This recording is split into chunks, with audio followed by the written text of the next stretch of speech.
Buenos días, ¿cómo se encuentran? Espero en Dios en que estén bien.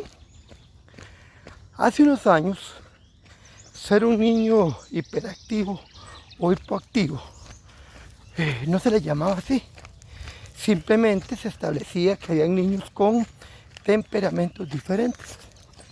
Los hipoactivos eran artistas, pensadores, científicos, gente que tenía la capacidad de estar tranquilo para hacer muchas cosas pequeñas y de pensamiento y de paz. Y los hiperactivos eran los que hacían cosas que se ocupaba de destreza física, velocidad, impulsividad, decisiones rápidas. Y en el medio estaban los que eran muy prácticos para las fábricas, para los comercios, para cumplir con una tarea. Hasta que llegaron los diagnósticos y comenzaron a decir que son niños con ciertos problemas de personalidad.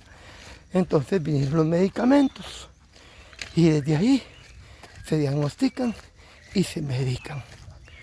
Yo hace varios años, en mi tesis, que está dividida en dos partes, una primera que fue el bachiller, con unos talleres que practiqué con unos niños hiperactivos, y la licenciatura fue verlos varios años después y ver el efecto de la personalidad de él y los talleres. Bueno,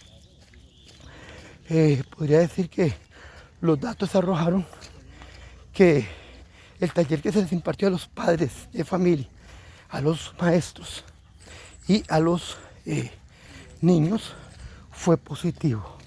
Generaron cambios y generaron un manejo de la personalidad sin necesidad de medicamento. Aclaro, yo no tengo nada contra los medicamentos. Hay momentos donde un medicamento ayuda, por ejemplo, con personas con adicción o niños demasiado inquietos en primera instancia para que puedan concentrarse, pero no hay que obviar que los medicamentos tienen efectos secundarios y que entre estos efectos secundarios está el aprender a que para poder ser parte de la sociedad hay que consumir sustancias. Bueno, yo lo que les quiero compartir, papás y mamás, es que tratemos de usar la lógica y la razón. Antes los niños eran varios hermanos, primos, y pasaban jugando. Iban a los riachuelos, los potreros, al patio, y ahí canalizaban toda la ansiedad, todas las emociones, toda la energía.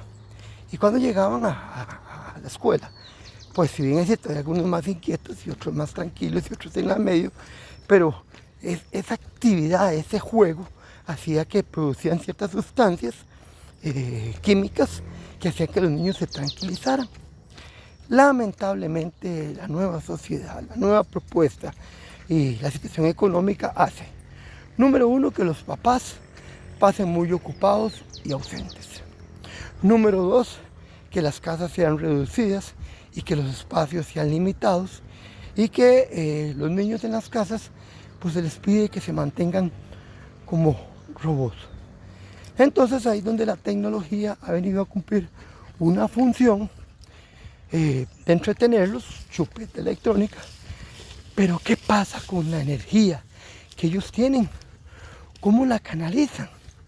Se convierte en ansiedad, se convierte en movimientos estereotipados, se convierte hasta en problemas a nivel de enfermedad mental, porque no tienen dónde canalizar toda esa energía. Y los papás los fines de semana están tan cansados que no tienen tiempo para compartir tiempo de calidad con sus hijos, y menos en las noches cuando llegan de trabajar. Entonces son niños que aprenden a vivir con ausencia paterna y aprenden a vivir con que constantemente les llamen la atención, y aprenden a vivir siendo personas de alguna manera tóxicas excepto que estén dopados. Dentro de esa tesis, varias propuestas que se hicieron a los papás era cambiar la mentalidad de hijos enfermos por hijos creativos, hijos que tienen la capacidad de cambiar. Y eso también hay que hablarlo con los maestros para que no vean en niños problemas, sino potenciales personas creativas que cambien la sociedad. Y díganme ustedes si las cárceles no están llenos de estos niños, lamentablemente, haciendo cosas creativas para estafar a muchos otros, a adultos, porque caen como adultos inquietos y ahí usan su creatividad para hacer travesuras como adultos.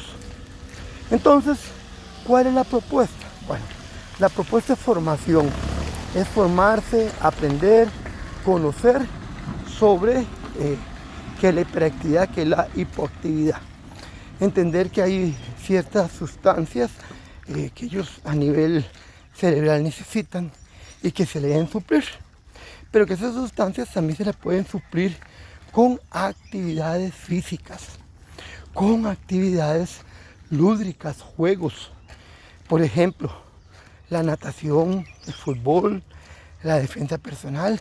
En mi caso, como psicólogo y profesional en el campo de la salud mental, utilizo la equinoterapia como un modelador conductual. Uso caballos entrenados para que los niños realicen ciertos ejercicios sobre el caballo, para que realicen ciertos juegos sobre el caballo y produzcan dopamina que tranquilice a los hiperactivos, y también para los hipoactivos también, porque los estimula. O sea, los hiperactivos los levantamos con energía, luego los bajamos con otros ejercicios y los hipoactivos los dejamos elevados. Entonces, padres de familia, yo lo que pretendo decirles es que por favor no se metan en la cabeza que tienen hijos enfermos, y mucho menos le metan en la cabeza a sus hijos que son enfermos, que estos diagnósticos hacen más daño que bien. Díganle, como dijo una mamá que llamó a la maestra, le dijo que iba a expulsar al hijo de ella porque era demasiado inquieto, que molestaba mucho en clase y que por favor se lo llevara a la escuela. Obviamente no era una escuela pagada, ¿verdad? Cuando llegó a la casa le preguntó al hijo: mamá, ¿qué fue lo que dijo la maestra? Dice que usted es demasiado inteligente, demasiado capaz, y que en esa escuela se está echando a perder.